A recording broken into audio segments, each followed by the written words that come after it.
bendiciendo a cada uno de ustedes. Vamos a ir a la palabra y para ello vamos a ir a la carta a Tito en el capítulo 2. La carta a Tito, capítulo 2, vamos a leer para iniciar el mensaje el versículo 14 y luego iremos a otros pasajes de las Escrituras. Tito, capítulo 2, versículo 14. Hablando el apóstol Pablo acerca de nuestro Señor Jesucristo, Pablo escribe a Tito diciéndole acerca del Señor, quien se dio a sí mismo por nosotros para redimirnos de toda iniquidad y purificar para sí un pueblo propio, celoso de buenas obras. Vamos a orar. Padre nuestro, gracias te damos en esta tarde. Rogamos tu dirección al exponer tu palabra. No podemos hacerlo sin que tu Santo Espíritu sea quien hable en esta tarde. Tanto el instrumento que hablará tu palabra, igualmente como mis hermanos que van a escuchar, que seas tú quien prepare también nuestros corazones para lo que vamos a hacer. Que tu palabra que llega a nosotros produzca muchos frutos, como siempre lo hace, que sobreabunde en nosotros, para tu gloria y para tu honra. Rogamos estas cosas en Cristo Jesús, Señor nuestro. Amén. Hermanos, como es bien sabido, el Señor a nosotros nos redimió con múltiples propósitos. Pero una de las cosas que nosotros también, entre otras cosas, debemos de tomar en cuenta es que cuando el Señor nos llama a nosotros, el Señor nos hace de nosotros, debo decir, un pueblo especial. Y el Señor tiene una expectación de aquellos que Él ha hecho como parte de su pueblo. Entre muchas de las expectaciones que el Señor tiene, y el tiempo me faltaría para hablar de todas ellas, es que nosotros seamos un pueblo celoso de buenas obras. Nosotros, cuando hablamos de un pueblo celoso o a lo que nos vamos a referir en este día, es bueno que el creyente sea un hombre, una mujer, un joven celoso de buenas obras. Y aunque el celo es un tema que se ha debatido mucho dentro de las iglesias, y a veces cuando nosotros pensamos en el celo, lo vemos como algo pecaminoso, el Señor habla del celo en tal sentido, pero el celo del bueno. ¿Sabía usted que hay un celo que es celo del bueno? Es un celo que nos consume, es un celo que está dentro de nosotros, un celo pasional por la causa de Cristo. Es el mismo celo que estuvo en los reformadores. Y es el mismo celo que ha estado en hombres que nos han precedido, hombres que viven hoy todavía con nosotros, y que es el celo que ha estado a través de los años y los años en hombres y mujeres, querer hacer y proclamar todas aquellas verdades que el Dios de los cielos ha dado para proclamar. Y si en esto nosotros como creyentes hacemos esto, obviamente vamos a honrar el nombre de nuestro Dios. Pablo dice claramente que el Señor redimió un pueblo para que este pueblo sea celoso de buenas obras. De manera que en esta tarde, cuando hablemos del celo, es el título de nuestra exposición, el celo de la sana doctrina, no pensemos en el celo como algo malo. Este celo sí es bueno, porque es un celo que lleva como objetivo glorificar el nombre del Señor. Un celo que lleva como objetivo el que queramos que todas las cosas se hagan bien, que se proclame la palabra de Dios con toda pureza, que no sea una palabra adulterada. Entonces, para ello, hermano, he pensado en algunas cosas importantes, aunque vamos a ver algunos otros pasajes. Déjeme yo hacer un breve recuento rápido. Algunos de ustedes que no tienen mucho tiempo con nosotros, que probablemente no conocen mucho acerca de nuestros orígenes, algunos de ustedes tal vez lo saben, la iglesia nuestra encuentra sus raíces dentro del movimiento de los hermanos. ¿ok? Creo que algunos de ustedes tienen ese conocimiento, otros no. Pero una cosa que me ha llamado la atención es, en cuanto a hablar acerca de este celo, es lo siguiente. Que históricamente, cuando hablo históricamente, estoy hablando desde sus primeros inicios hacia todo este tiempo y llegar hasta nosotros. Y lo que ustedes puedan recordar como historia, históricamente, las asambleas de los hermanos se han caracterizado por ser iglesias celosas de todo aquello que pudiera afectar la sana doctrina. Algunos de ustedes que tal vez no conocen mucho de las asambleas, no conocen mucho de las salas evangélicas, no conocen mucho de los templos bíblicos, y otros de ustedes que lo conocen, ustedes han visto una peculiaridad que tiene que ver con este celo que a alguno le pudiera parecer como dictatorial, a alguno le pudiera parecer como un celo tal vez exclusivo de algunas personas, a algunos tal vez le podrá parecer como de muchas restricciones o tal vez de mucha regla. Déjeme decirle que eso pudiera mal interpretarse, pero históricamente a la asamblea se han caracterizado por ello. Y si tú estudias la historia, como decía hace un rato, haciendo referencia al movimiento de los hermanos a través de la historia, desde su primeros comienzos hasta el tiempo que tú conozcas, tú vas a notar esta peculiaridad. Ahora, este celo por la sana doctrina es probable que a través de los años en diferentes iglesias, congregaciones, en cualquier parte del mundo haya mermado y que tal vez dicho celo ni siquiera se parezca al mismo celo que tenían nuestros hermanos en aquel entonces. Pero debemos decir, si estudiamos eso, el celo anterior y el celo que pudiera existir, o el tipo de celo que pudiera existir por la parte doctrinal dentro de la iglesia, podemos decir que el no haber tenido, o el no tener como iglesia un celo por la sana doctrina, pudiera o va a resultar en consecuencias devastadoras para cualquier iglesia. Hermanos, siempre hubo celo dentro de las asambleas. Y en muchas iglesias, no voy a decir que el celo es exclusivo de las asambleas, pero en todas aquellas iglesias que verdaderamente quieren agradar a Dios, que verdaderamente quieren hacer la voluntad de Dios, ha habido un celo por conocer, enseñar, vivir y preservar la sana doctrina de la palabra de Dios. No hay forma de que una iglesia pueda tener la aprobación de Dios, pueda sobrevivir sanamente sin tener sana doctrina proclamada, vivida, enseñada, preservada y que se conozcan y se expliquen dentro de las asambleas.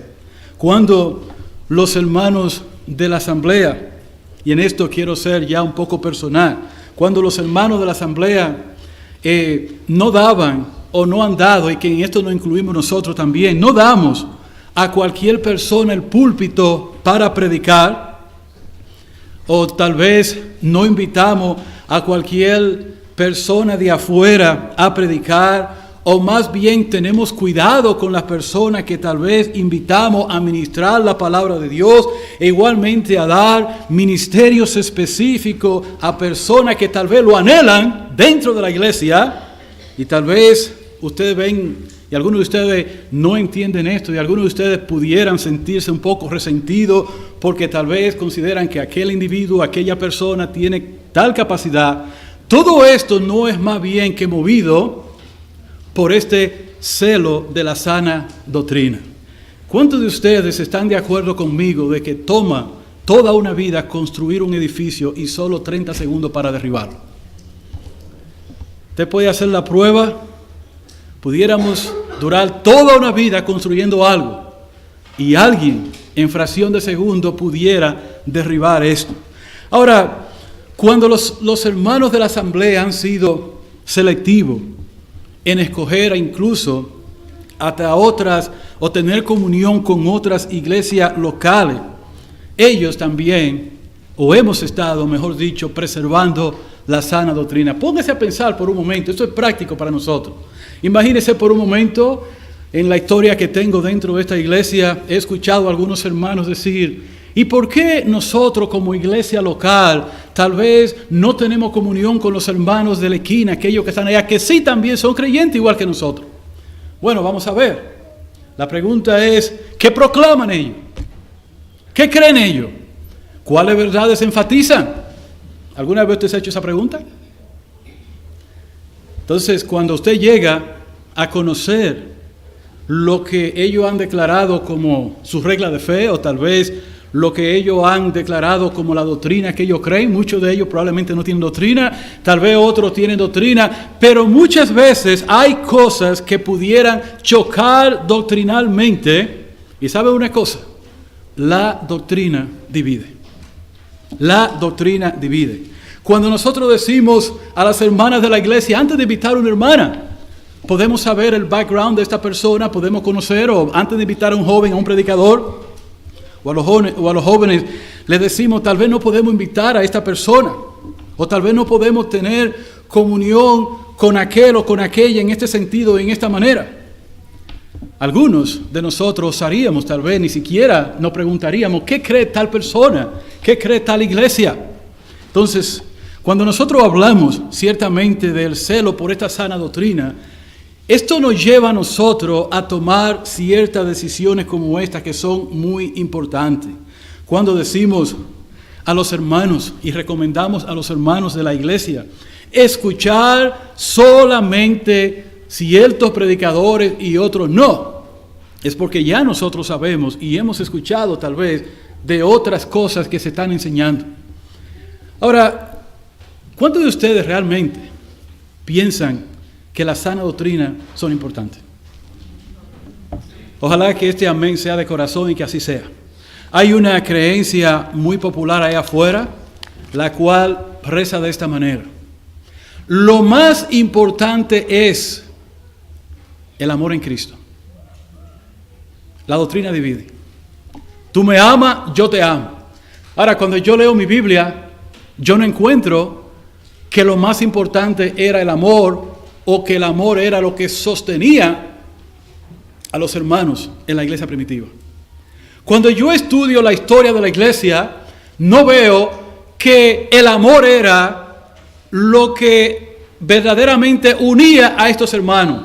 ¿Sabe lo que yo encuentro?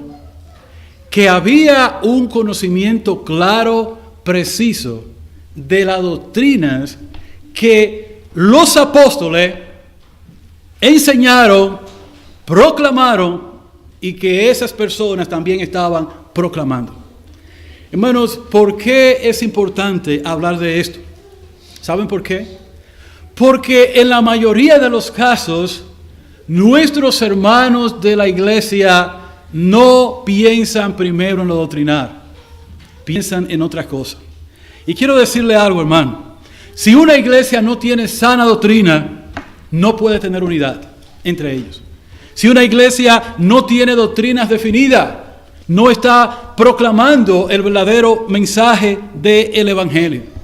Ahora, yo tengo en esta tarde para compartir con ustedes también, además de esta larga introducción que he dado, un ejemplo en la palabra de Dios de hermanos que estaban preocupados por saber, o mejor dicho, estaban preocupados por la sana doctrina. Y yo he estudiado la palabra de Dios y he tratado de buscar otros ejemplos para traerlos a ustedes, pero yo he encontrado que este ejemplo verdaderamente describe a unos hermanos de un lugar que estaban interesados no en popularidad, no estaban interesados en cualquier mensaje, no estaban interesados en vivir o estar conforme con una vida religiosa de asistencia a la iglesia. Más bien, estos hermanos estaban interesados en escudriñar y ver lo que la palabra de Dios decía. Acompáñenme al libro de Hechos, pasaje bien conocido, y lo vamos a hacer en el capítulo 17. Hechos, capítulo 17. Este pasaje, hermano, es un pasaje que, dicho sea de paso, ha sido usado con diferentes connotaciones. No es mi propósito tener toda una exposición acerca del mismo, más bien quiero enfocarme en una actitud de estos hermanos en cuanto a lo que ellos estaban recibiendo del apóstol Pablo. Entonces vamos a tomar nuestra lectura en el versículo 10, Hechos capítulo 17, versículo 10. E inmediatamente los hermanos enviaron de noche a Pablo y a Silas hasta Berea. Y ellos, habiendo llegado, entraron en la sinagoga de los judíos. Y esto eran más nobles que los que estaban en Tesalónica, pues recibieron la palabra con toda solicitud, escudriñando cada día las escrituras para ver si estas cosas eran así. Así que creyeron muchos de ellos, mujeres griegas de distinción y no pocos hombres. Cuando los judíos de Tesalónica supieron que también en Berea era anunciada la palabra de Dios por Pablo, fueron allá y también alborotaron las multitudes. Pero inmediatamente los hermanos enviaron a Pablo que fuese hacia el mar, y a Silas y a Timoteo se quedaron allí. Ahora, hermano, yo quiero que pasemos ahora en el verso, volvamos al versículo 11. Y esto eran más nobles que los que estaban en Tesalónica, pues recibieron la palabra con solicitud, escudriñando cada día las escrituras para ver si estas cosas eran así. Más bien que hablar en esta tarde acerca de la intención que había en ellos, la actitud de recibir la palabra, quiero que nuestro enfoque se volque específicamente a lo que estos hermanos estaban haciendo. Hermano, llegó Pablo a aquel lugar a predicar. Pablo era una persona popular. Yo creo que todos nosotros estamos de acuerdo con ello. Pero estos hermanos no estaban, en su mente no había el enfoque. He aquí el predicador popular, el apóstol Pablo. Y ahora yo pregunto, ¿no es esto lo que muchas veces nosotros hacemos cuando viene alguien popular a predicar o cuando nosotros escuchamos de un predicador muy conocido, muy popular? ¿Qué hacemos nosotros? Bueno, el hermano Pablo, un hermano popular, diríamos nosotros, ¿verdad? Es un hermano conocedor de las Escrituras. Es más, ni siquiera voy a abrir la palabra de Dios para ver si lo que Pablo dice es así. ¿Cómo Pablo puede estar equivocado? Pablo era un hombre que perseguía a la iglesia, así se convirtió verdaderamente en el Señor. A ese momento la trayectoria del apóstol Pablo era grande, era un hermano que tenía renombre. Y le estoy describiendo todo este escenario para que ustedes vean algo muy interesante. Aún a pesar de la popularidad de Pablo, aún de estos hermanos asistir a la sinagoga probablemente varias veces en una manera religiosa, aún de tener sus propios principios religiosos, no estaban ellos conformes con esto. ¿Saben lo que estos hermanos estaban haciendo? Que en cada palabra que Pablo hablaba, en cada enseñanza que el apóstol decía, los hermanos iban a las Escrituras y ellos escudriñaban para ver si todo lo que Pablo decía era así. ¿Qué evita eso? Falsas doctrinas, malas enseñanzas. Estos hermanos querían saber si Pablo verdaderamente estaba predicando la sana doctrina. Ahora, el escritor y teólogo, podemos así decirlo, y comentarista Matthew Henry, dice en su opinión, él dice, lo voy a leer textualmente, él dice que probablemente estos hermanos tenían un sistema de esta manera. ¿Están listos? Porque cuando yo leí esto me sentí muy avergonzado. Decía él, ellos acudieron a sus Biblias, buscaron los pasajes que Pablo le dio, leyeron el contexto, analizaron el alcance y el significado de esto, lo compararon con los otros pasajes de la Escritura, verificaron que las deducciones de Pablo fueran naturales y genuinas y que sus argumentos fueran convincentes, y entonces actuaron en consecuencia. Cuando yo leí eso quedé avergonzado.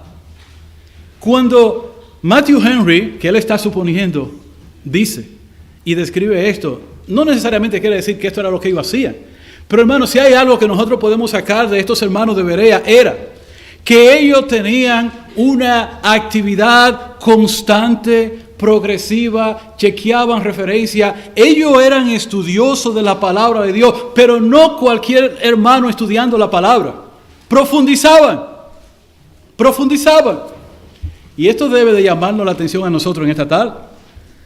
Si nosotros, que estamos llamados a ser un pueblo celoso de buenas obras, que nuestras raíces, de donde venimos, hombres celosos nos instruyeron, nos hablaron, nos enseñaron.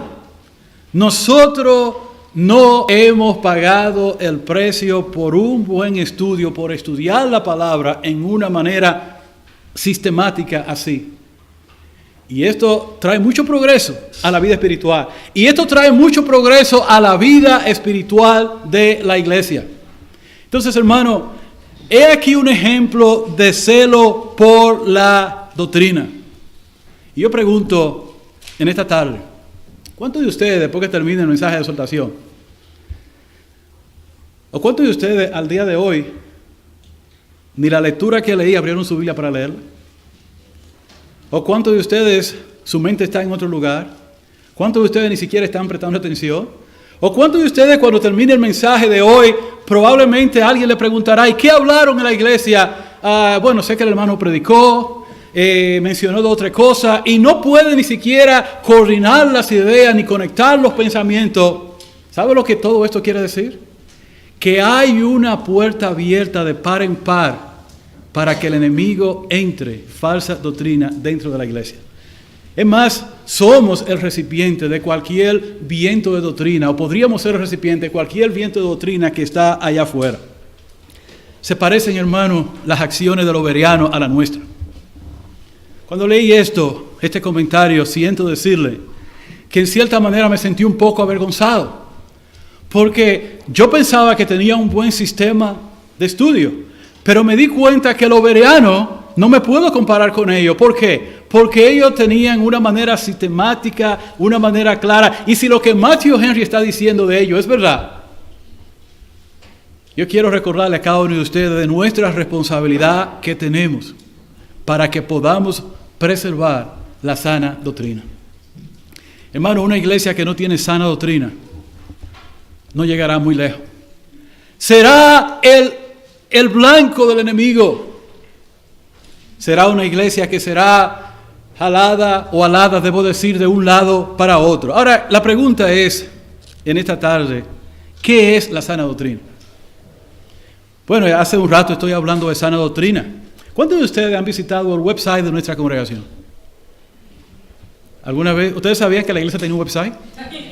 Ok, está bien. Muy bien. Que en el website de la iglesia hay una confesión de las cosas que creemos. Yo sé que algunos de ustedes dirán, eso está ahí, yo no tengo que leerlo. Cualquier cosa voy como punto de referencia. Pero todo hermano que es parte de esta iglesia debe de asegurarse que cree todo lo que dice ahí. Porque es probable que usted esté sentado en la banca de esta iglesia y esté en desacuerdo con nosotros. Creemos que lo que está ahí está en la Biblia. Lo enseñamos. Lo proclamamos, lo recibimos, lo estamos pasando también a ustedes. Ahora, ¿qué es la sana doctrina? Podemos definirlo de esta manera. En las palabras de un escritor, voy a usar la palabra de un escritor, no mi propia palabra, porque pienso que estas palabras se ajustan más. Él escribió y dijo, la sana doctrina es enseñanza escritural de verdades teológicas. Y voy a pausar para decir que cuando se añade el término sano, cuando hablamos de la sana doctrina, estamos dando la idea, hermano, de algo saludable o adecuado. El término sano que proviene de una calificación con un sentido que se aplica en el griego y habla de higiene. Nótese que he usado la palabra higiene. Todo aquello que no es sana doctrina es maloliente, no es higiénico, hiede por consiguiente, es decir, no es saludable. Pero cuando hablamos de sano, estamos hablando de saludable, que promueve la salud. Y cuando nosotros aplicamos esto a lo que es al pueblo de Dios, tenemos que decir que la doctrina es la base de la salud espiritual del pueblo de Dios. Buena doctrina, buena vida espiritual. mala doctrina, mala vida. ¿Saben que hay personas que tienen muy mala doctrina? ¿Usted es uno de ellos? A veces nosotros leemos un pasaje de la Biblia y nosotros tomamos eso y empezamos a aplicar. Ustedes sabían que muchas de las religiones y de las sectas que hay afuera están dadas y fueron fundadas en falsa doctrina. Alguien un día se le ocurrió leer un pasaje y dice, esto es lo que enseña la palabra, y de ahí sacaron todo un chorro de doctrina. Por eso nosotros, hermano, cuando miramos la palabra de Dios, por eso usted ve el celo nuestro en el Señor de traer buena predicación desde el púlpito. Por eso usted ve que tal vez no toda persona que quisiera decir, me pueden poner a predicar, aparece en la lista para predicar. Aunque tal vez nosotros hayamos cometido algunos errores, los ancianos, no voy a ser específico. Tenemos a veces que reparar algunas cosas y a veces nosotros como ancianos tenemos que decir cómo los hermanos de la iglesia no prestan mucha atención y no están como los berianos, probablemente no se dieron cuenta de eso. Pero ya nosotros tenemos que hacer nuestro trabajo tras bastidores. Ahora, hay algunos hermanos aquí sentados que no nos dan un break a nosotros cuando decimos algo inapropiado. Y nos hablan para un lado y dicen lo que usted enseñó como que no coordina el verso. ¿Qué versículo fue que quiso decir? Y uno está perdido porque el verso no está ahí. ¿Ok? O tal vez nos harían un señalamiento de algo que dijimos que se nos fue tal vez a la mente para otro lado. Pero cuando hablamos, eso es lo que estamos diciendo. En otras palabras, hermano, cuando hablamos de sana doctrina, estamos hablando de la enseñanza bíblica adecuada, de verdades teológicas que llevan y promueven la salud espiritual, verdades que transforman las vidas de los individuos como de la iglesia. De manera, hermano, que la sana doctrina debe de estar en el corazón mismo. Escuchen bien, todos aquellos que predican, que enseñan, que trabajan con los niños, que hacen todo y que tienen esta responsabilidad de proclamar la sana doctrina en alguna manera. ¿Acaso se involucra a todos nosotros? La sana doctrina debe estar en el corazón mismo del contenido de cada sermón que predicamos desde este púlpito. Cada estudio bíblico que predicamos de este púlpito debe de estar también en los libros que nosotros recomendamos de este púlpito. Y debe de estar también en las canciones que cantamos. Los hermanos que cantan, que tienen esta responsabilidad de dirigir canciones, no que me la estoy cogiendo con ellos, pero no pueden cantar cualquier cosa. A veces hay cantos que se cantan que nosotros decimos, ¿de dónde sacaron eso? Y no va acorde con la doctrina y tiene algunas enseñanzas. Pues déjame decirte, todo debe ser revisado conforme a la doctrina. ¿Saben por qué el que canta himnos tal vez erra menos que aquellos que están cantando cualquier cosa? Porque los compositores de estos himnos también eran teólogos, eran personas que conocían la palabra de Dios, y cuando ellos componían estos himnos, había doctrina en ellos. Yo pregunto, ¿hay doctrina en las cosas que cantamos? ¿Hay doctrina en los libros que recomendamos? ¿En los libros personales que nosotros leemos hay doctrina? Por eso es muy importante, hermano, que nosotros sepamos que aunque una librería se llame cristiana, no todos los libros que están ahí edifican y tienen doctrina. Hay mucha basura también en la librería cristiana. Hay mucho pensamiento de hombre en la librería cristiana. De manera que si nosotros queremos tener buena salud espiritual y comunión los unos con los otros, debemos de preservar la sana doctrina. Ahora, hermanos, sé que hay muchos que prefieren decir que las doctrinas no son importantes.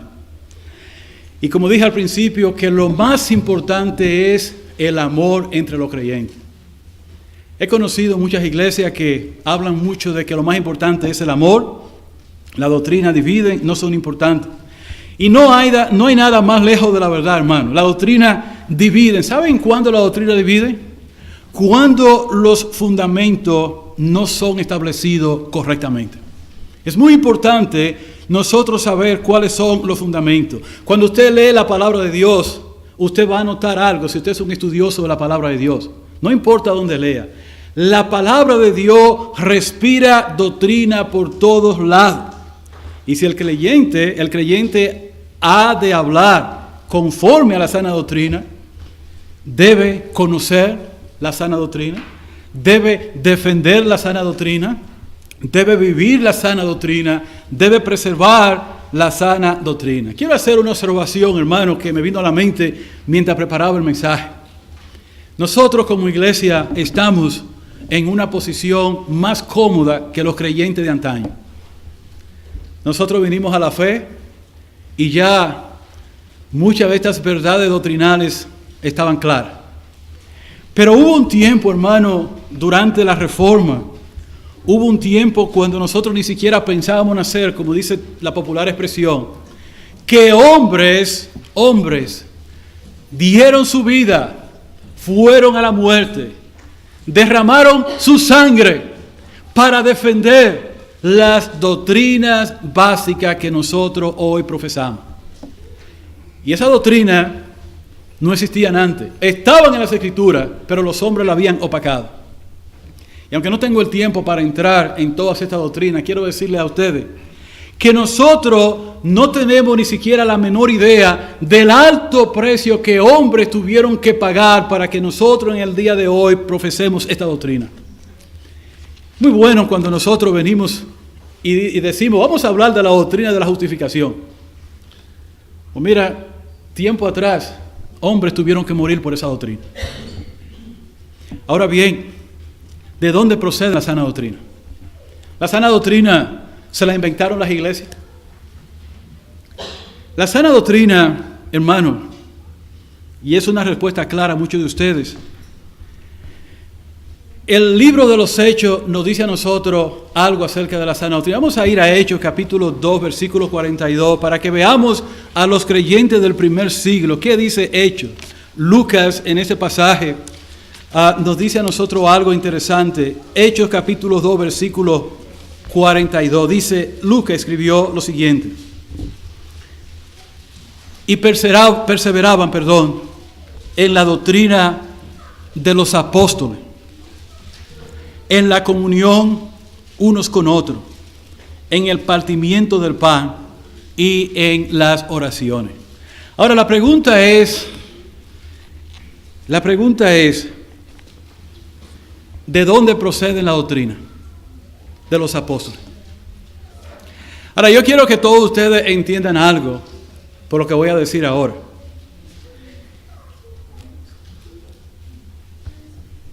La enseñanza de los apóstoles no fue una enseñanza de su propia voluntad. El Señor, cuando los envió a ellos en Mateo 28:20, les decía que fueran y predicaran el mensaje, les decía que lo mandaba y les decía enseñándoles que guarden todas estas cosas. En pocas palabras, lo que quiero decir es que los apóstoles fueron los escogidos del Señor, los cuales Él le ordenó para que transmitieran las enseñanzas que el Señor quería que su pueblo supiera. No fueron enseñanzas de los apóstoles, más bien el Señor le dio a ellos las enseñanzas para que ellos la transmitieran. Ahora, Cristo vino con su doctrina desde el cielo. ¿Usted sabía que Cristo vino con su doctrina desde el cielo? Bueno, vamos a ir a San Juan capítulo 7, versículo 16, para que nosotros veamos que todo apunta a Dios. San Juan capítulo 7, versículo 16. El Señor declaró allí lo siguiente. Jesús respondió y dijo, mi doctrina no es mía, sino de aquel que me envió. Ahora vamos a hacer un recuento hacia atrás. ¿De dónde viene la doctrina? De los apóstoles. Ahora, ¿quién le dio la doctrina a los apóstoles? Jesucristo. ¿Quién le dio la doctrina a Jesucristo? Dios el Padre. Hermano, cuando nosotros hablamos de la doctrina, estamos hablando ciertamente de lo que nuestro Padre Dios dio para que nosotros conociéramos. Ahora bien, los apóstoles representaron el cimiento. Sí, no voy a entrar en detalle completo de todo este versículo, pero si usted va a Efesios, vamos a ir a Efesios rápidamente, capítulo 2, versículo 20. Usted va a notar en este pasaje, se ha hablado bastante acerca de él, capítulo 2, versículo 20 de Efesios. El apóstol Pablo escribió a estos hermanos lo siguiente: edificado sobre el fundamento de los apóstoles y profetas, siendo la principal piedra del ángulo Jesucristo mismo, en quien todo el edificio bien coordinado va creciendo para ser un templo santo en el Señor, en quien vosotros también sois juntamente edificados para morada de Dios en el Espíritu. Yo pienso que todo eso, hermano, está claro. Los apóstoles representan este cimiento, todo lo que ellos enseñaron. Y nosotros somos un cuerpo en Cristo, y esa doctrina que fueron dadas, la doctrina sana que ellos dieron, en la que ellos perseveraban, en la cual todos los apóstoles estaban unificados en ella, y todos los que creían, esta enseñanza era pasada a ellos, y ellos la pasaron a otros, y estas enseñanzas llegaron a ustedes al igual que llegaron a mí. De manera que nosotros podemos ver, hermano, una cadena bien clara en cuanto a esto. Ahora, en esa doctrina perseveraban los creyentes y se mantenía entonces la unidad. Y saben una cosa, hermano, sin conocimiento de esta doctrina clara, no pudo haber existido la unidad dentro de la iglesia primitiva tampoco. De manera que cuando tú leas ya en el capítulo 2 del libro de los Hechos, es palpable el hecho de que todos los hermanos que habían creído estaban juntos. ¿Por qué? Porque ellos estaban perseverando en esta doctrina y había un resultado en ello. ¿Sabe cuál es el resultado que había? Porque la doctrina traía unidad. La doctrina no divide, hermano, trae unidad. Versículo 47 del capítulo del libro de los Hechos dice que el Señor añadía a la iglesia lo que habían de ser salvos. Entonces, la sana doctrina, hermano, son importantes. Por eso usted ve nuestro celo en la buena predicación, por eso usted ve nuestro celo en que se enseñe la palabra de Dios, por eso usted ve nuestro celo, nuestra intención. Ahora, hermano, para concluir, quiero decir que también hay otras doctrinas que no son sanas. Y la palabra de Dios nos habla a nosotros, si pudiera yo sumarizarlo de esta manera, nos habla a nosotros acerca de doctrinas de hombre y nos habla de doctrina de demonio. Es probable que muchos digan que creen las doctrinas de la Biblia, pero creen la doctrina de hombre y creen la doctrina de demonio. ¿Por qué digo esto? Porque nunca han tomado el tiempo para escudriñar si lo que la palabra de Dios dice es así. Nunca han tenido una actitud como la actitud bereana de ver si es así. Pablo estaba muy consciente acerca de esto. Y por eso el apóstol Pablo dijo en Colosenses, vamos a ir a Colosenses capítulo 2, versículo 22, lo siguiente. Leamos, hermano, estamos acabando Colosenses 2, 22. Pablo dijo lo siguiente. Vamos a tomar versículo 20 atrás. Dice, pues si habéis muerto con Cristo en cuanto a los rudimentos del mundo, ¿por qué, como si vivieseis en el mundo, os sometéis a preceptos tales como no maneje, ni guste, ni aun toque, en conformidad a mandamiento y doctrina de hombre, cosas que todo se destruye con el uso? Pablo está reconociendo, obviamente, de que hay doctrina de hombre. El Señor Jesucristo, cuando vino a este mundo, y quiero que todos piensen en esto, ¿qué fue una de las primeras cosas que el Señor hizo con respecto a la enseñanza de los escribas y de los fariseos? ¿Cómo le llamó Él a estas enseñanzas? Le dijo, mandamiento de hombre en Marcos capítulo 7. El Señor lo refutó a ellos. Por eso, cuando uno conoce la sana doctrina y uno ve que vienen mandamiento de hombre, precepto de hombre, enseñanza de hombre, cosas que no van, ¿qué es lo primero que uno dice? Esto no es bíblico.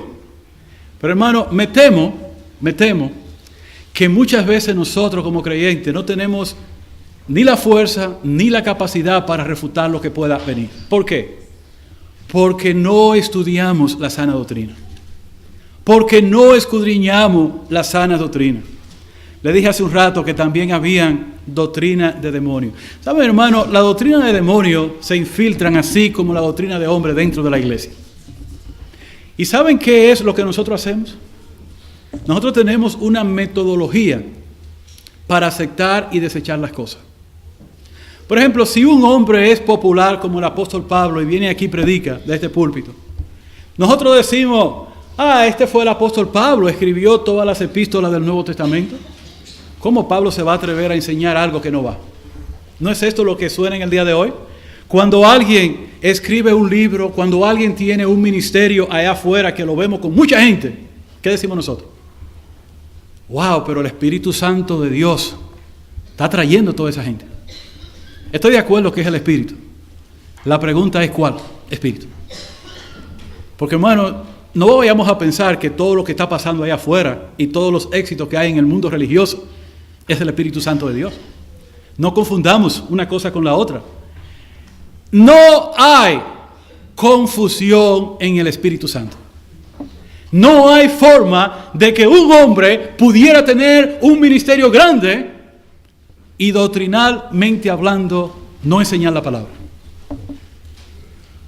Si usted piensa que eso es el espíritu, entonces el espíritu demoníaco le está instruyendo. La enseñanza de hombre están penetrando a su vida. Ahora el Señor censuró todo esto. Lo censuró. El apóstol Pablo en 1 Timoteo 4:1 dijo que el Espíritu dice claramente que en los postreros tiempos algunos apostatarán de la fe, escuchando a espíritus engañadores y a doctrina de demonios. Hermano, hay doctrina demoníaca. Ahora yo pregunto, hermano, ¿cómo nosotros como iglesia vamos a poder diferenciar entre la doctrina verdadera, la doctrina de hombre y la doctrina demoníaca? ¿Cómo lo vamos a poder hacer? No es suficiente con venir a la iglesia. No es suficiente sencillamente con escuchar a las personas predicar. No es suficiente sencillamente con asumir que tal hermano, por popular que sea, por la gran trayectoria que lleva dentro del ministerio, no sería capaz de enseñarnos algo equivocado. La única cosa que puede verdaderamente descubrir las falsas doctrinas es escudriñar las Escrituras. Cuando el predicador suba aquí, abra su Biblia. Aunque sea el hermano Manuel, que es el que más duro habla de nosotros. Aunque sea el hermano Jubal, que ya me pasó, que hable más bajito, más suave. Porque a veces nosotros decimos, esa voz penetra. Bueno, la de Joe Austin penetra mucho. Y déjeme decirle algo, no es un ataque a él, hay muchos predicadores allá afuera. Pero hermano, lo que está pasando en el pueblo de Dios hoy es que a veces nosotros estamos mirando al popularismo, nosotros estamos mirando al éxito exterior, y nosotros nunca nos preguntamos, ¿cuál es la doctrina de ese hombre? ¿Qué es lo que profesa? ¿Qué es lo que enseña? Y si vemos que algo trabaja, decimos, eso está trabajando. Entonces, ahí ese hombre tiene que ser verdadero. Oh hermano, que el Señor nos ayude en el tiempo que nos ha tocado vivir. Que el Señor dé a esta iglesia de Providence el deseo por escudriñar las Escrituras, por abrirla cuando se predique, por estudiarla tanto aquí como en vuestros hogares, y que nosotros escuchemos a aquellos hermanos que verdaderamente saben la palabra y que entienden y que enseñan la sana doctrina. Que no escuchemos a cualquier predicador allá afuera. Puesto de pie, hermano. Padre nuestro, te damos las gracias. Tenemos como iglesia una gran responsabilidad de preservar la sana doctrina, enseñarla, predicarla, vivirla. Te rogamos en este día que tú nos ayudes como iglesia. Tenemos mucha deficiencia también, Señor. Ayúdanos con nuestra deficiencia. Danos el deseo genuino por tu palabra. Que ningún hermano aquí se conforme sencillamente con cualquier cosa, sino que tú hagas de cada uno de nosotros un estudiante de la Biblia, como lo bereano. Danos esa actitud. Ahora pedimos también por el resto del día. Bendícenos y dirígenos en Cristo Jesús, Señor nuestro. Amén.